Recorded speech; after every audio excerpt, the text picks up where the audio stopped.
I built and flew a Guillows Javelin in preparation for a postal contest in April of 2021. The rules can be seen on this website. There is also a Facebook group that anyone can join for the postal. I had previously built a Guillows Lancer, and I used it to test using a fuse and a pop-up wing. For the postal, I decided to build a Guillows Javelin and use some of the ideas I have learned through my rubber-powered contest models in building this. To start with, I wanted to have more room for the rubber motor to unwind, and I wanted a removable nose cone, both in preparation for stretch winding. I used 1/64th ply by the rear peg. I used Josh Finn's idea of using the tube in the tube so that you could dangle the rubber motor down the fuselage and not have to make a cutout in the bottom of the fuselage. I made the balsa landing gear so part of it could move. You can see below the thread the wire is free to move. I will demonstrate how this works to make it more clear, but it didn't seem to be the answer. In one of my first test flights from just 100 winds on a gentle landing, the landing gear broke, so I decided I had to do something different. While I thought of a better solution, I took the model out and flew it once without the landing gear at all.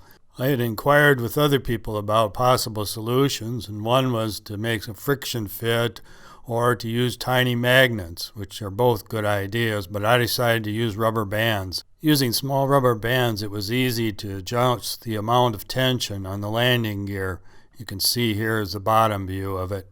With my new landing gear system, I again took it out to a small field for some more hand wind flights, and it seemed to work good, no breakage.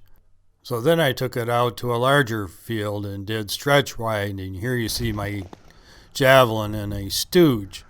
Here's one of the first flights. I gradually worked up from like 300 turns in the rubber motor up to 1,000 turns.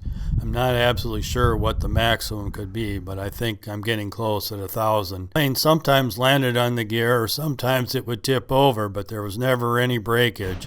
For some reason, this flight it decided to go left and it spiraled into the ground.